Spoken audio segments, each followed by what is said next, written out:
Vivir es Cristo, vivir es Cristo, vivir es Cristo. Muy buenos días a todos nuestros hermanos y amigos que se conectan para ver las reuniones, las predicaciones y estudios bíblicos de nuestra iglesia Cambio en Cristo. Qué bueno es que podemos nuevamente estar desde el templo para transmitir la predicación del día de hoy, la reflexión de la palabra. Luego de superado algunos problemas que nos habían impedido realizar desde este lugar las transmisiones y tuvimos que hacerlas desde hogares, pero ahora ya podemos estar desde aquí, respetando por supuesto este tiempo, esta ordenanza de mantenernos en cuarentena o preventiva, ¿cierto? Y que cada uno pueda estar atento a las transmisiones hasta el tiempo que Dios determine que no nos podamos reunir, pero esperamos, anhelamos ese día, ¿cierto?, en que podamos estar todos juntos en este lugar. Así es que, pero mientras tanto estamos desde esta modalidad, trabajando, predicando la palabra, y le animo a usted a seguir cada una de las transmisiones, a meditar en la palabra y que estemos todos, como dice la Biblia, en un mismo espíritu, en un mismo sentir, que sintamos todos una misma cosa. Hoy, domingo 10 de mayo, damos gracias a Dios de que podemos reunirnos, entonces, aunque sea de esta manera, seguir predicando la palabra de Dios. Quiero saludar en forma muy especial a quienes están de cumpleaños, que estuvieron de cumpleaños en realidad, Milka y Carlos, que está de cumpleaños hoy día, que Dios les bendiga, que Angélica también, que estuvo de cumpleaños durante la semana. Qué bueno es que podemos saludarles, y por supuesto también a las madres que hoy en día en este mundo se les saluda, y muchos yo sé que les prepararon cositas, desayunos, y se están dando saludos durante todo el día. Bueno, quiero recordar, mis hermanos, que estemos orando constantemente. Esto es muy importante. Hemos enviado una lista de peticiones que la idea es que se vaya renovando mes a mes, pero quiero recordar la importancia de estar orando por todo lo que está sucediendo. Y escuchaba a un predicador, al pastor Miguel Núñez, que nos orientaba de cómo debemos orar en este tiempo. ¿Qué debemos pedir? ¿Debemos acaso decir, Señor, quita la pandemia? Señor, líbrame de la enfermedad? Son peticiones, digamos, justas que podemos hacer, pero por sobre ellas debemos pedirle al Señor que se haga su voluntad. Que Dios cumpla su propósito. Él es Dios soberano, Él creó todas las cosas. Y por Él, por sus propósitos que nosotros no conocemos a lo mejor a cabalidad, Él ha querido este tiempo en el cual tenemos que recluirnos, debemos estar en nuestras casas, no nos podemos reunir,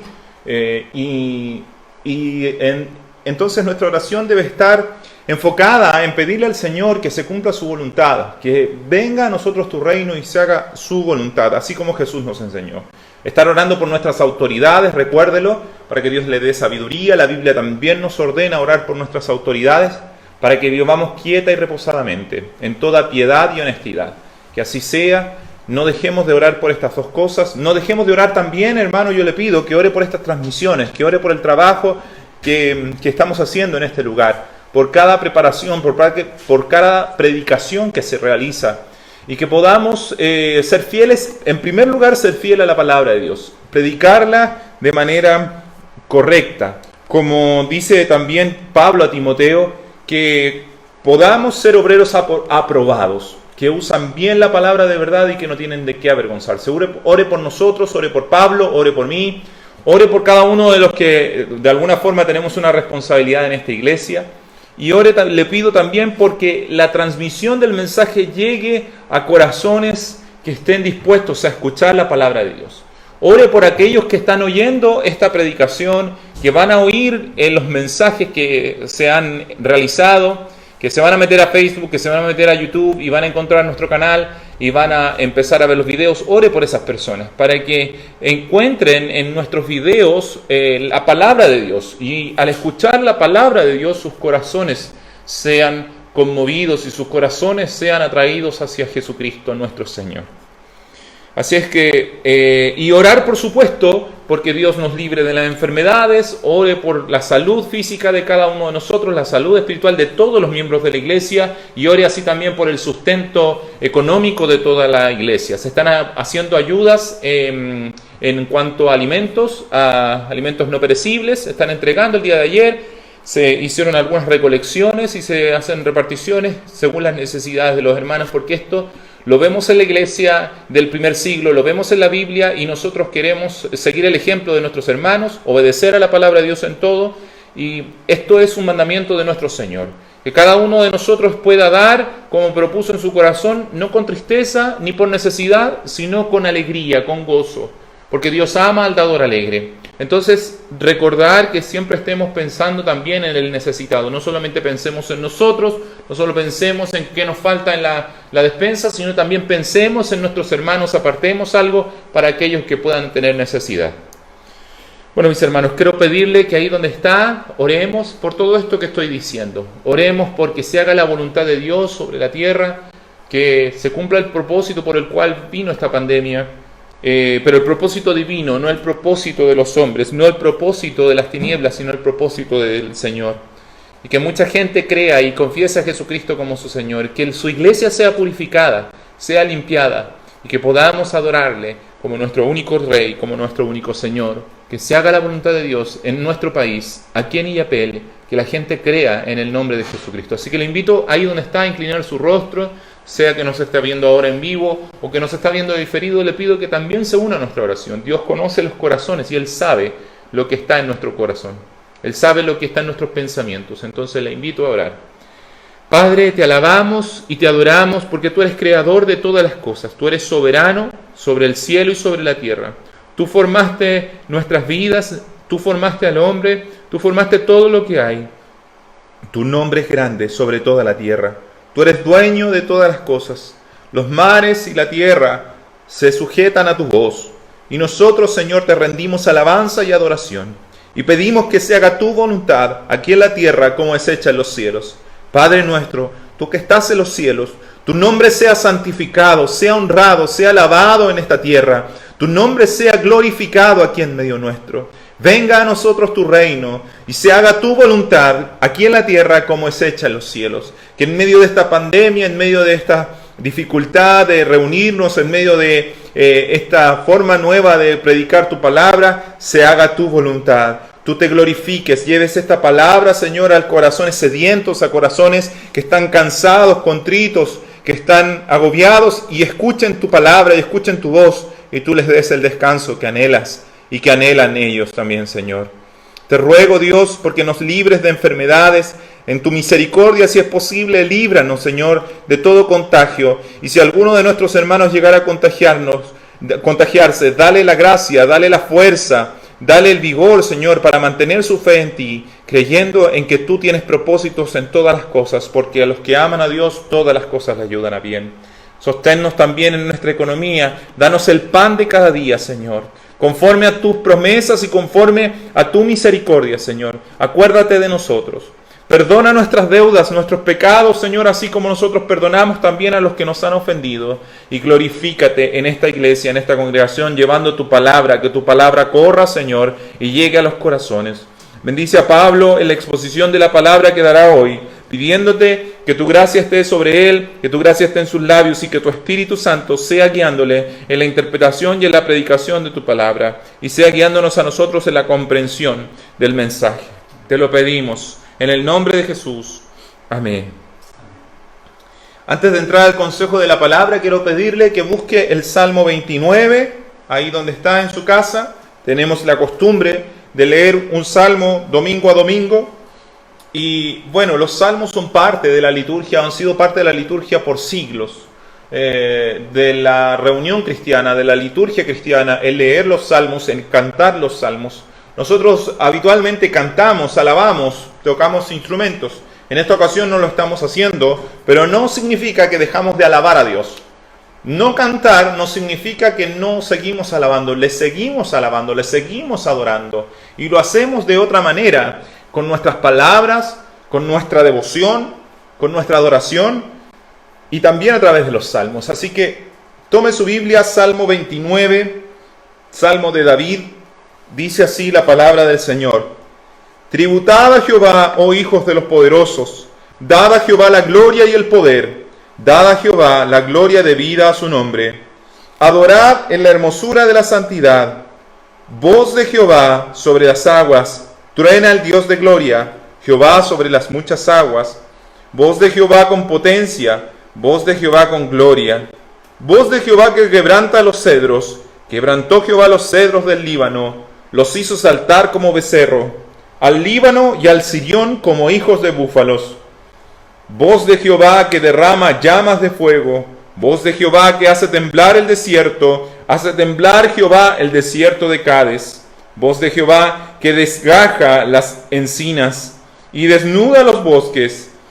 En su templo todo proclama su gloria.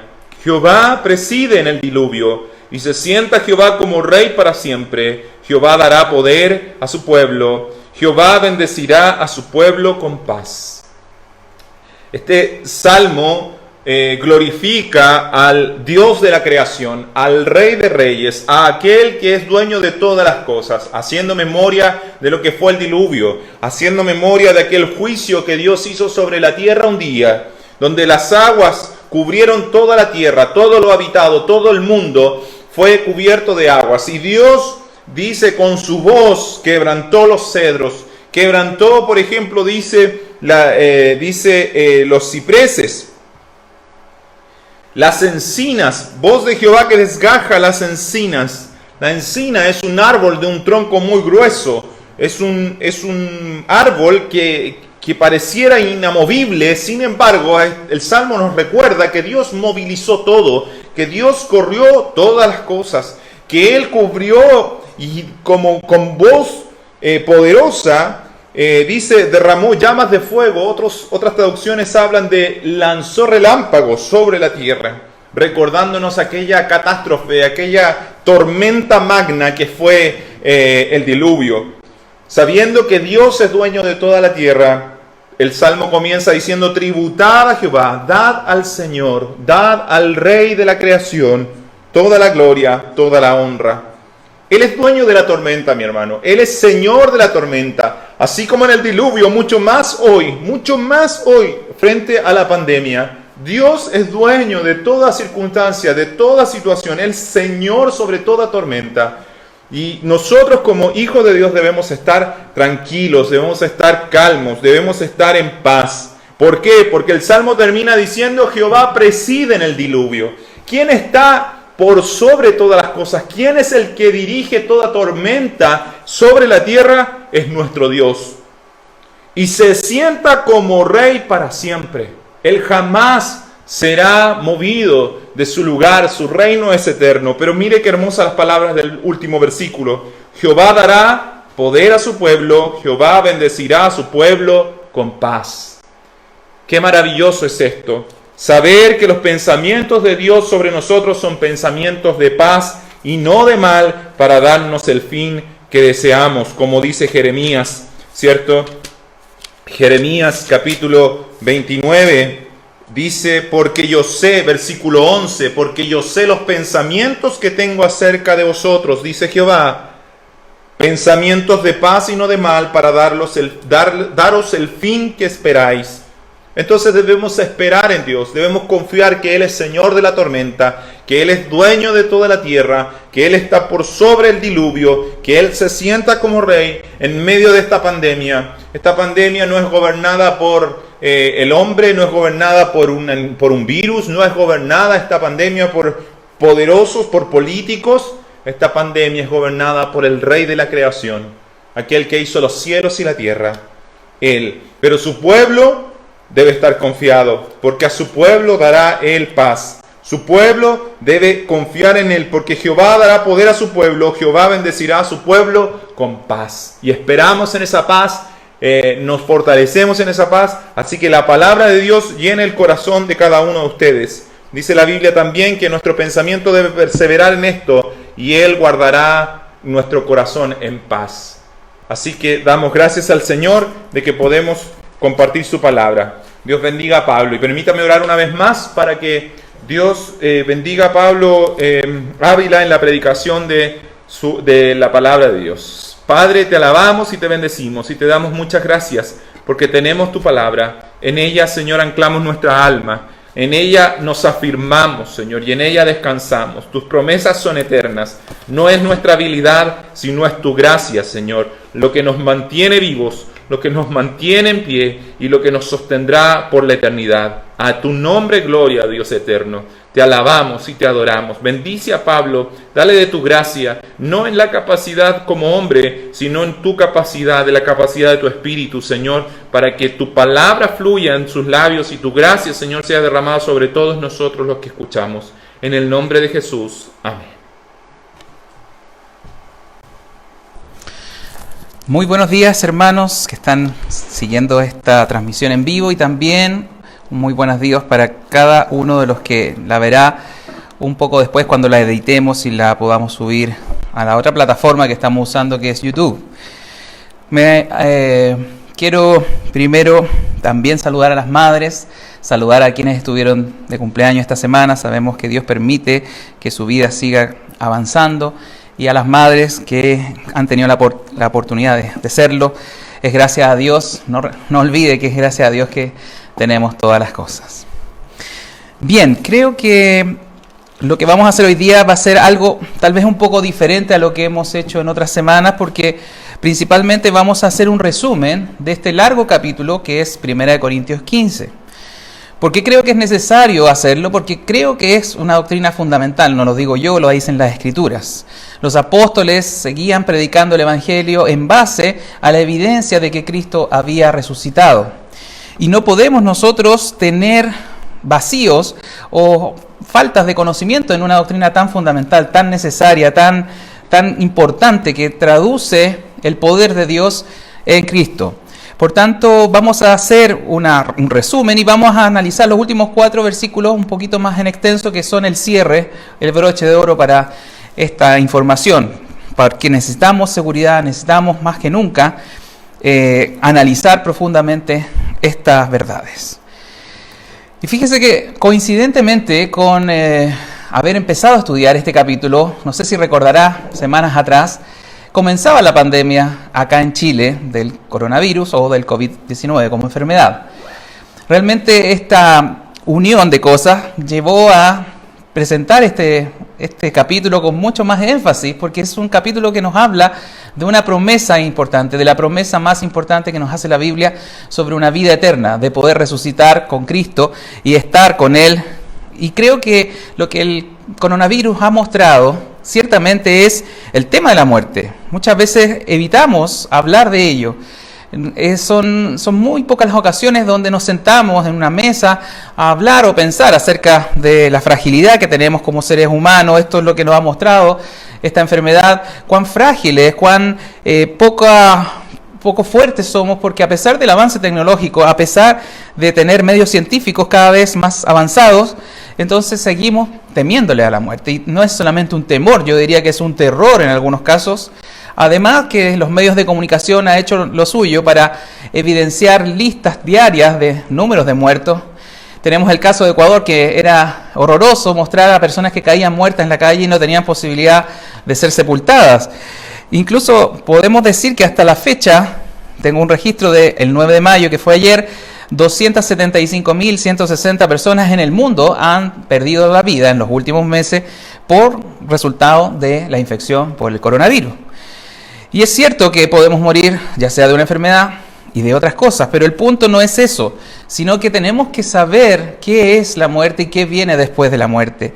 Y creo y me atrevo a decir que todo cristiano que realmente conoce la información de la Biblia, conoce lo que Cristo legó, no tiene que tener ningún grado de inseguridad con respecto a lo que va a pasar con él en su muerte y después de su muerte. Creo que por lo mismo es tan necesario hablar de estas enseñanzas y poder tomar otra vez el tiempo para comunicarlas.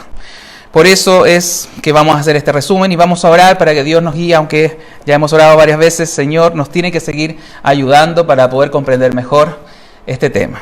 Señor, te damos gracias una vez más. Poder transmitir desde la iglesia nos da un agrado, que nuestros hermanos que están viéndonos y los que nos van a ver puedan disfrutar de tu palabra, Señor. En ella encontramos refugio, consuelo, podemos ser guiados, podemos ser afirmados, porque muchas veces tememos ante las circunstancias de la vida, pero en ti tenemos absoluta seguridad. Guía, Señor, mis palabras, guía mis pensamientos para que puedan entregar lo mejor que sale acá escrito, que fue inspiración del Espíritu Santo, y quiero que el mismo Espíritu Santo nos ilumine para poder entregar esto a nuestros hermanos. Ayúdales a ellos a abrir su mente, su corazón, su disposición a recibir esta enseñanza y que sea de gran ayuda para sus vidas. Te lo pido en el nombre de Jesús. Amén. Bien, entonces como resumen, he traído algunas diapositivas para guiarnos, porque es un capítulo largo, extenso, como ya lo dije, y vamos a ir tomando al menos 3 porciones principales para resumir. Lo primero que hace el apóstol en los primeros 11 versículos es hablar del legado y la verdad histórica de la resurrección. Pablo, en realidad, lo que el apóstol tenía que hacer era demostrar con hechos, con pruebas, que el cristianismo estaba arraigado en una verdad, no en cuentos, no en fábulas. Y lo que hace en esos primeros versículos, por eso pedí que los leyeran en sus casas para que pudiéramos hablar con mucha más tranquilidad, mucha más fluidez de estos versículos. Pablo lo que hace es hablar de que lo que él ha recibido como enseñanza cristiana y que le ha transmitido a los de Corinto eran realmente, primeramente, profecías de la Biblia. Tanto la venida del Mesías como su sufrimiento, muerte y resurrección eran no ideas de él, de Pablo, no eran ideas de los apóstoles, no era una invención de esos tiempos, sino que esto tenía un arraigo en las Escrituras, en el Antiguo Testamento. Por eso que refieren los versículos 3 y 4 conforme a las Escrituras. Y quise traer 2 versículos nada más a colación, que es Isaías 53, 8 y 9, y también Salmo 16, 10, para que usted entendiera que el anticipo era de miles, de cientos al menos de años acerca de lo que iba a pasar con Jesús. Isaías 53 es un capítulo completo que nos habla de los sufrimientos del siervo de Jehová y nos dice en los versículos 8 y 9, por cárcel y por juicio fue quitado, y su generación, ¿quién la contará? Porque fue cortado de la tierra de los vivientes, y por la rebelión de mi pueblo fue herido. Y se dispuso con los impíos su sepultura, más con los ricos fue en su muerte, aunque nunca hizo maldad ni hubo engaño en su boca. Claramente esto nos está mostrando el sufrimiento, la muerte de Cristo y finalmente su sepultura en una tumba de José de Arimatea, que fue una tumba de un hombre rico. Veamos ahora el Salmo 16:10, solamente como ejemplo de que anticipaba la Biblia lo que iba a pasar por Cristo. Dice el Salmo 16:10, porque no dejarás mi alma en el Seol, ni permitirás que tu santo vea corrupción. Eso habla acerca de Cristo, de que su cuerpo no iba a ver corrupción física, no se iba a destruir en la tumba. Por tanto, lo que Pablo está tratando de transmitir es un legado, es una enseñanza previa a toda la era apostólica, y aún, aunque Cristo lo avisó muchas veces que iba a morir y resucitar, esto ya estaba en el plan de Dios, en el plan divino para la humanidad. Y continuando en esos versículos del 1 al 11, Pablo lo segundo que hace, que es muy claro, es mostrar pruebas históricas, pruebas confiables de que Jesús había resucitado. ¿Cómo lo sabemos? Porque habían testigos, y esa es la motivación principal de Pablo, del apóstol, de referir a personas conocidas como Pedro, como Jacobo. Él mismo se presenta en la lista de personas que vieron a Jesús resucitado, y lo más llamativo es que dice que más de 500 personas vieron a Jesús. Algunos de ellos ya habían muerto y otros todavía estaban vivos para el tiempo del escrito de esta carta, a los cuales se podía consultar, a los cuales podía uno, si tenía verdadero interés en saber acerca de Cristo, poder llegar hasta ellos y hablarles y preguntarles si vieron realmente a Jesús resucitado. Y fíjese que este punto es muy importante, vuelvo a reiterarlo, lo hicimos en su momento, porque poder tener una confianza en que Jesús resucitó no está en una fe vacía, no está en una especulación humana, está situado en una base histórica. Y al igual como usted cree en los grandes filósofos griegos, los emperadores romanos, los faraones, etcétera, todos los reyes antiguos que decimos existieron y contamos su historia, también de la misma manera podemos confiar que Jesús resucitó, porque tenemos testigos que escribieron y que legaron esta información hasta el día de nosotros. Si usted piensa que algún César, algún emperador de la antigüedad existió es porque testigos lo vieron y documentaron esa información. Asimismo, Jesús sabemos, y es la persona tal vez que más referencias tiene en la antigüedad sobre su existencia y sobre su resurrección, aunque no sepamos cómo se produjo, aunque no sepamos cómo Dios llevó a cabo ese proceso de salir de la tumba, pero tenemos confianza en que la multitud de testigos da prueba fehaciente de que Jesús ha resucitado.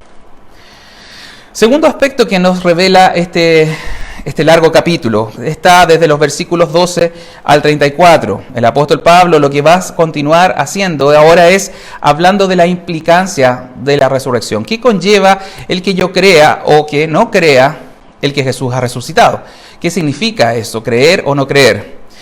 Y Pablo ciertamente lo expone de alguna manera en términos algo negativos, porque nos dice: si esto no fuera cierto, si la resurrección de Jesús no fuera cierto, nos dice, la predicación que ellos mismos estaban haciendo sería algo inútil y vano.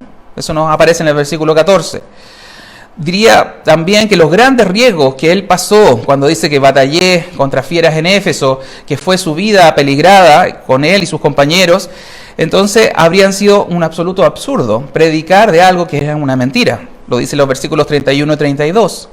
Tercero, si Cristo no ha resucitado, entonces nuestra confianza, que a través de Cristo tenemos perdón de los pecados, tampoco existiría. Tampoco tendríamos el perdón realmente de esos pecados. Aparece en el versículo 17.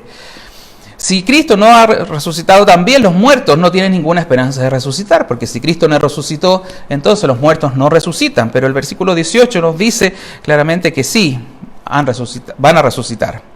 Y finalmente en el versículo 29 el bautismo, que simboliza también esa sumersión, esa muerte y resurrección en el agua, sería también un símbolo que no tendría sentido, que no tendría ninguna forma de hacerlo. Todo en el fondo, lo que Pablo nos está diciendo, sería un lamentable, un riesgo, un esfuerzo inútil, que nos dejaría incluso como las personas, dice, más dignas de lástima o conmiseración de todos los seres humanos. ¿Por qué? Porque estaríamos creyendo en una fábula, estaríamos creyendo en algo que fue inventado, que nada de eso fue real. Pero lamentablemente, para disgusto de los ateos, para disgusto de gente que no coincide con nosotros, la resurrección de Cristo fue un evento verdadero y que nos cambia la vida y que nos da las mejores expectativas, más que cualquier otra creencia, más que cualquier otra religión, de tener confianza en lo que va a pasar con nosotros. Pablo avanza en este capítulo y nos demanda poner nuestra esperanza en Cristo. Y cito ahora el versículo 33, que me encantó porque él toma una frase común del pueblo, que es de un poeta de ese entonces, y le agrega algunos conceptos. Dice: no erréis, las malas conversaciones corrompen las buenas costumbres. Creo que es un gran versículo para ayudarnos a meditar en cuánto estamos creyendo en la resurrección, cuánto realmente implica la resurrección en la vida cristiana de cada uno de nosotros. No podemos equivocarnos en esto, no podemos tener duda ni ninguna dificultad de comprensión de lo que significa que Jesús haya resucitado. ¿Por qué? Porque hay malas conversaciones, siempre van a haber gente que va a tratar de hacernos dudar, pero esas malas conversaciones van a corromper lo que nosotros estamos haciendo como cristianos. Entonces, hermanos, no nos equivoquemos. Pablo quiere que entendamos que es una verdad, que realmente tenemos las bendiciones que Dios promete porque Cristo ha resucitado. Además de todo esto, Pablo agrega un pequeño comentario del fin de los tiempos al decirnos que cuando Cristo vuelva, realmente veremos el cierre del proceso. Él habla que todas las autoridades locales, gubernamentales, incluso del diablo, van a ser suprimidas. Y la última, que va a también perecer, es la muerte. Cuando Cristo vuelva, va a entregar todo ese dominio, todo ese control que Cristo tiene, que lo está llevando a cabo cuando vuelva y cuando se lo entregue al Padre. Y toda esta sección cierra finalmente en el versículo 34 con una exhortación a nosotros, a los que creemos. Dice: velad debidamente y no pequéis, porque algunos no conocen a Dios. Para vergüenza vuestra lo digo. Yo creo que si empezamos a tomarle el peso a esta enseñanza, a esta doctrina, realmente vamos a estar atentos, realmente no vamos a ser confundidos por ninguna historia nueva. Cada vez aparecen más descubrimientos arqueológicos que lo único que han hecho es refrendar lo que la Biblia enseña. Pero aún así, si hay personas que desconocen a Cristo, que desconocen la verdad de Dios, desconocen la Biblia como fuente de verdad, nosotros no podemos estar confundidos y tenemos que estar atentos, velar debidamente. ¿Para qué? Para que nuestra conducta sea sin pecado. No andemos tentando al Señor pecando deliberadamente, sino estando motivados a conocerle más, a que por medio de la Escritura usted aprenda y conozca quién es Dios. Último punto que hoy día vamos a resumir son los versículos 35 al 54. Y es tal vez la pregunta que a mí en lo personal me interesa más responder, más conocer. Y Pablo lo presenta como una pregunta retórica en el versículo 35. Dice, ¿cómo resucitan los muertos? ¿Con qué cuerpo vendrán? Yo creo que muchos de ustedes, al igual que yo, se han hecho esta pregunta. ¿Cómo será que el cuerpo resucita? Cuando uno va a visitar una tumba, muchas veces ve solamente vestigios de huesos, si es que hay huesos por ahí. Incluso personas que llevan miles de años muertas, probablemente ni siquiera huesos podamos encontrar. Además, ¿qué pasará con aquellas personas que su cuerpo fue mutilado, fue cortado en pedazos, que fue quemado, incinerado, que fue reducido a ceniza? O, por ejemplo, en acciones más violentas, con una bomba que desintegra, como en Hiroshima, que prácticamente personas que estuvieron muy cerca de la bomba no quedó ni siquiera nada, quedó una mancha en el piso, que era la persona que iba en ese momento, en el momento de caer la bomba. ¿Cómo Dios va a lograr, y esa es la pregunta que hace Pablo, cómo Dios va a lograr hacer que los muertos resuciten? ¿De qué manera? Y Pablo hace una explicación que es muy interesante. Parte con la idea de la semilla y la planta. Dice, la semilla es como una especie de cápsula, todos las conocemos, hay de diferentes tamaños. Pero la semilla en sí es muy pequeña y no se parece en nada estructuralmente a la planta. Y que una semilla pequeña, muy ínfima, como incluso la semilla de mostaza, que es una de las más pequeñas, pueda producir un árbol, un arbusto muy grande, nos da la explicación de que Dios puede, a través de una parte de nosotros, de a lo mejor de un trozo genético, de un pedazo de nuestro ADN, recomponer y hacer de nuevo todo nuestro cuerpo. No conocemos y realmente no tenemos el poder de Dios para hacerlo. Por más que hoy día se trata de buscar muchas vacunas, crear nuevas especies, traer a la vida especies extintas, no tenemos el poder de la vida, pero Dios sí lo tiene. Y si alguna parte nuestra está por ahí en la tierra, aunque sea un pequeño átomo, una pequeña molécula, Dios tiene todo el poder para traernos a la vida. Por eso hace esa explicación de la semilla con la planta. También explica que hay muchos seres vivos que tienen diferentes cuerpos. Habla de los cuerpos de los peces, de los animales y también de nosotros. Y hace lo mismo después, en el pasaje, hablando de los diferentes resplandores del sol, otros de la luna, otros de las estrellas. ¿Por qué hace estas comparaciones? Porque finalmente quiere llegar al punto más interesante de que nosotros vamos a resucitar con un cuerpo espiritual. Y dice que ahora tenemos un cuerpo natural o terrenal. ¿Y cuál es la diferencia entre esos dos cuerpos? Bueno, el cuerpo terrenal, el cuerpo que tiene usted ahora, es un cuerpo que ya lo sabe cómo funciona y que fundamentalmente Pablo dice que tiene tres problemas ese cuerpo. Uno, que es un cuerpo corruptible. Y de esa manera estamos en este mundo. Corruptible en el sentido que decae, que se corrompe, que está contaminado con el pecado en el cual seguimos pecando y que llevado al tiempo eso finalmente va a perecer, va a morir. Nos dice que el cuerpo que tenemos también tiene deshonra. Eso nos habla de la vergüenza que tenemos por causa de haber pecado. Y también se manifiesta físicamente la deshonra cuando usted va a ver una persona a la tumba. Todo la fuerza, por ejemplo, pensemos en una persona musculosa o una persona que toda su vida estuvo muy arreglada y vivió cuidando su belleza. ¿Qué deshonra es para ellos cuando usted los visita y sabe que ahí solamente no queda nada de esa musculatura, de esa belleza? Hay una deshonra propia que Dios la ha dejado en castigo por cuanto nosotros desobedecimos, nuestros padres desobedecieron en el huerto. Piense que fue Dios el que castiga y nos dice, del polvo eres, al polvo volverás, como una manera de deshonrar nuestra desobediencia hacia Él. Y el tercer aspecto que tenemos hoy día es nuestra debilidad. Piense hoy día justamente en las enfermedades, cómo un pequeño virus nos puede deteriorar al punto de matarnos, cómo a veces tenemos escasa fuerza para llevar cambios climáticos fuertes para soportar frío, calor. No tenemos ninguna estructura que nos pueda defender en casos extremos. Por lo tanto, somos débiles, estamos en deshonra y estamos corruptibles. Esas son nuestras características principales como seres humanos, como cuerpos terrenales. Pero hay una gran verdad aquí, que todo eso corruptible que hoy día vemos en nuestros cuerpos, todo ese deterioro físico, todas esas enfermedades que usted odia, todo tal vez dolor que tenga asociado a alguna enfermedad, se va a ir cuando resucite. La Biblia es clara en decirnos que vamos a tener un cuerpo celestial. Será como el nuestro, muy similar, pero estas tres cosas dañadas van a dejar de existir. Y nos dice, por un lado, que el cuerpo corruptible se va a transformar en uno incorruptible. ¡Qué gran bendición! Un cuerpo que está deshonrado se va a transformar en un cuerpo glorioso, glorificado como el de Jesús.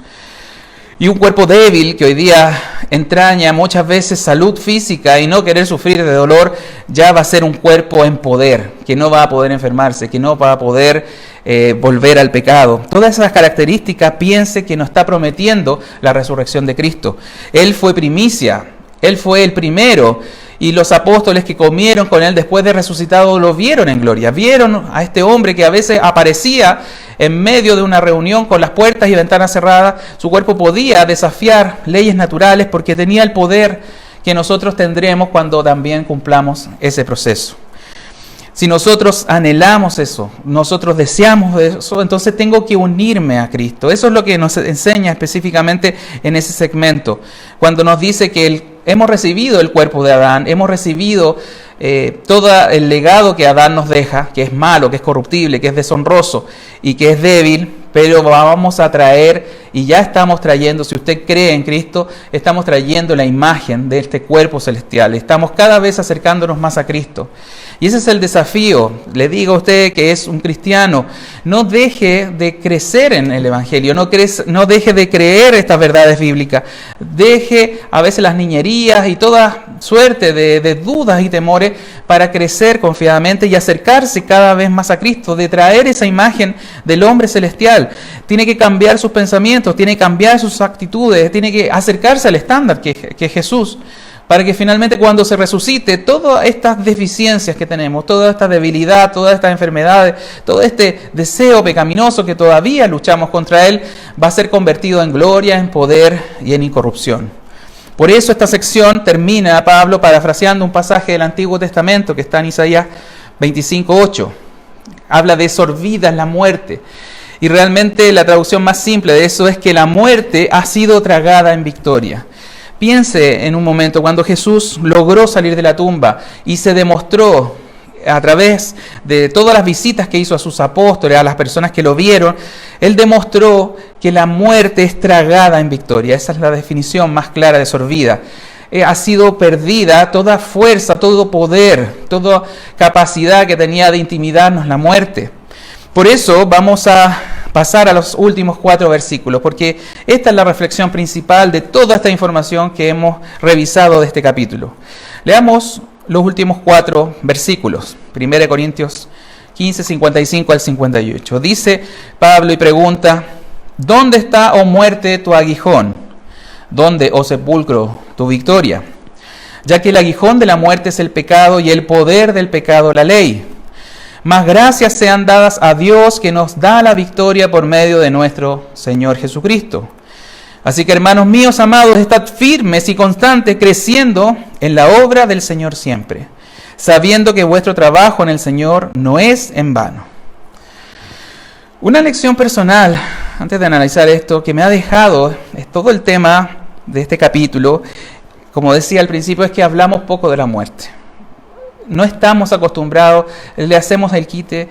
Hace poco he estado en unos velorios de un familiar de Marta Maldonado y realmente me doy cuenta que no queremos tocar el tema de la muerte. No queremos hablar de eso. Cuando estamos ahí, bueno, en lo personal no me gusta ir a los velorios, yo creo que a nadie, pero se da mucho un fenómeno de silencio, de ser pesimista, de mirar las cosas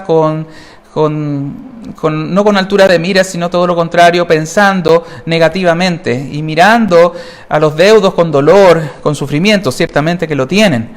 Pero muchas veces nos quedamos callados sabiendo lo que Dios promete, sabiendo esta hermosa doctrina de la resurrección. Y creo que esa postura debe ir cambiando. De hecho, hablando con Juan Manuel ese día que fuimos al velorio del familiar de Marta, pensamos en no quedarnos más callados, sino que cada vez que tengamos la oportunidad tenemos que dar a conocer esta gran doctrina, esta gran enseñanza de la Biblia, porque la gente está muriendo sin esperanza, porque la gente se está yendo desconsolada, porque piensan que no van a ser nunca libradas de la muerte y del dolor. Y ciertamente el apóstol nos está enseñando a través de la inspiración del Espíritu Santo que sí es posible. Si revisamos nuevamente este versículo 55, la pregunta es: ¿dónde está el aguijón de la muerte? ¿Dónde está el dolor que puede producir la idea de que pueda morir?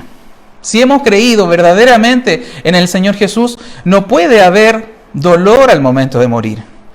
No puede haber sufrimiento porque vamos a dejar el cuerpo de algún hermano, de algún familiar en un nicho vacío, en una tumba. ¿Por qué? Porque ya tenemos la victoria que ganó Cristo. Eso es lo que nos está diciendo el apóstol en el versículo 55, no debe existir temor. No debemos temer los cristianos ante la muerte.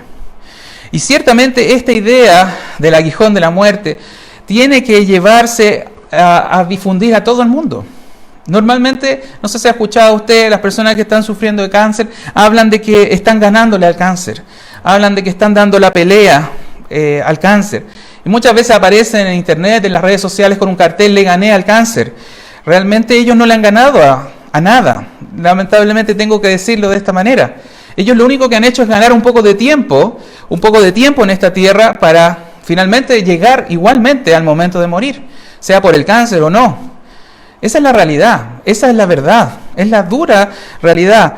Y muchas veces no llevamos a cabo esta conversación necesaria acerca de la muerte, acerca de lo que hay después de la muerte, para no ofender. Pero, hermanos, si sabemos lo que Cristo ha ganado por nosotros, si realmente tenemos la esperanza firme en su palabra, en todo lo que Él nos dejó, entonces podemos no temerle al aguijón de la muerte y ver el sepulcro más que como un dolor, como una verdadera tranquilidad.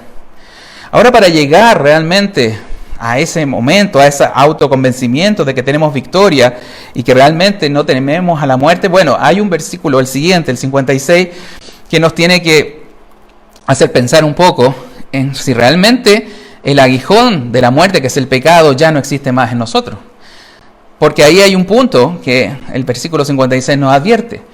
Si usted piensa que está ganando la victoria sobre la muerte, tiene que ser porque usted ha dejado de pecar. Mire cómo se lo voy a explicar. Cuando el apóstol dice que el aguijón de la muerte es el pecado, lo que se está haciendo referencia es que si usted no ha dejado su pecado, su pasado, si no se ha arrepentido, si no está arraigado en Cristo, si no está trayendo la imagen de ese hombre del cielo a su vida, déjeme decirle también enfáticamente que no está ganando nada, que no tiene ninguna certidumbre de victoria. Pero si su vida ha sido transformada por Cristo, si usted ha cambiado su antigua manera de ser y se acerca y se aproxima cada vez más a ese estándar divino, bueno, entonces estamos en el camino. Estamos respondiendo correctamente a esas preguntas. Podemos confiar que no hay poder del pecado en nosotros. Y el poder del pecado está en la ley que nos acusa. Y si usted no quiere aceptar la ley, va a estar como mucha gente hoy día en la sociedad que está tratando de llamarle a lo bueno malo, que está tratando de cambiar los mandamientos de Dios y diciendo un aborto, ¿no es cierto?, que es matar a un niño, es un derecho de una mujer, por ejemplo. Está tratando de cambiar todo lo que Dios ha ordenado, tratando de hacerlo pasar bueno para no sentir que está pecando. Pero por esa vía, le digo, también no le va a ir bien. Si usted niega la realidad del pecado, niega que está ofendiendo a Dios, niega los mandamientos y todas las ordenanzas que Dios ha dejado, entonces no va por el camino de llegar a la vida eterna. A pesar de que algún sacerdote, alguna persona en el momento del funeral mande a todos al cielo, no es así. La Biblia es clara. Tenemos que ganarle a la muerte, pero se hace primero ganándole al pecado. Está sacando ese aguijón del pecado que nos lleva a morir. Si usted no sigue pecando, si sigue el poder del pecado dominándolo, entonces usted no ha recibido a Cristo. Entonces yo creo que muchos, a lo mejor los que no conocen del Señor, se van a preguntar, bueno, entonces ¿cómo lo hago? ¿Cómo dejo de pecar? ¿Cómo cambio mi vida? Llevo tantos años haciendo esto mismo, llevo tanto tiempo en este vicio, tengo tan malos hábitos que parece que son normales. He metido tantas veces las patas, y así a veces lo decimos, que me parece que eso es lo normal, que eso es lo correcto. Pero veamos el versículo 57 que nos llena de toda esperanza. Dice, más gracias sean dadas a Dios, porque ahí está resuelto el problema, que nos ha dado, que nos da la victoria por medio de nuestro Señor Jesucristo. Si usted está cansado de pecar, si usted está aburrido de la vida que llega, le llamo a que confíe en Cristo, a que entregue su vida a Él, que se una espiritualmente por la fe, tomando en consideración todo lo que hemos hablado. Si usted tiene temor a la muerte, si está cansado de estar enfermo, está cansado de tener dolor, está cansado de tantas cosas que la vida nos pone por delante, entonces tiene que venir a Cristo. Él es la solución de toda la humanidad para todos los males. En Él va a tener una esperanza de vida eterna, va a tener un perdón de los pecados, va a tener obviamente la resurrección y la ida al cielo segura. Pero debe darle gracias y unirse a Cristo. Si usted no le sigue, si usted no aprende de Él, si usted no sigue sus pasos, si usted realmente no tiene diálogos con Cristo, lo deja pasar, sencillamente se sienta como un espectador a ver cómo las demás gente van a una iglesia, aprenden de Cristo y para usted no significa nada, entonces déjeme decirle que el aguijón de la muerte ya lo está picando y finalmente su veneno llegará más tarde que temprano a producir una muerte física y finalmente una muerte eterna.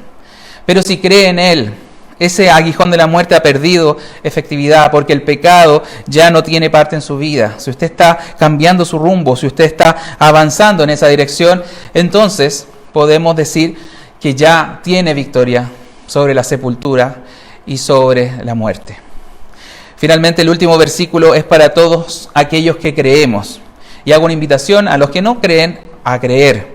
Pero el último versículo nos da toda la seguridad de que si hemos cambiado, si nuestra vida está unida a Cristo, no nos dejemos amedrentar, no nos dejemos influenciar por otras enseñanzas, sino que sigamos firmes y constantes. Dice, hermanos míos, amados, estad firmes y constantes, firmes y constantes. Esa es para la cual nosotros escuchamos la Biblia, para eso meditamos en ella, para eso aprendemos más y más, porque debemos estar firmes y constantes en lo que hemos creído. En toda esta doctrina, esta gran enseñanza del capítulo 15, tenemos que seguirla, tenemos que seguir creciendo en la obra del Señor siempre, nos dice el versículo, sabiendo que nuestro trabajo en el Señor no es en vano.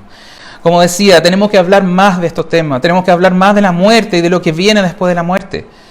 Todos esos temas que ocultamos por temor, por a veces incluso por ignorancia, si no sabíamos bien, hoy día que lo sabe, tiene que dar un tiempo para compartirlo con su familia, con sus seres queridos. Hay esperanza para aquel que está en un cáncer, pero no la esperanza que da el mundo, de ganarle por un tiempo, de dejar más vida en esta tierra. Hay una esperanza que es después de esta tierra. Es después de este mundo, y eso tenemos que hablar, tenemos que estar más firmes que nunca y ayudar a otros, porque muchos desconocen lo que el cristianismo piensa. Hay una caricatura del cristiano, hay una caricatura del cristianismo que debemos sacar, y lo vamos a hacer hablando de estos temas, para que nunca más su trabajo sea en vano, para que nunca usted se encierre solamente en cuatro paredes pensando que eso es ser iglesia, sino ayude a otros. Porque Dios está viendo eso y le dará recompensa.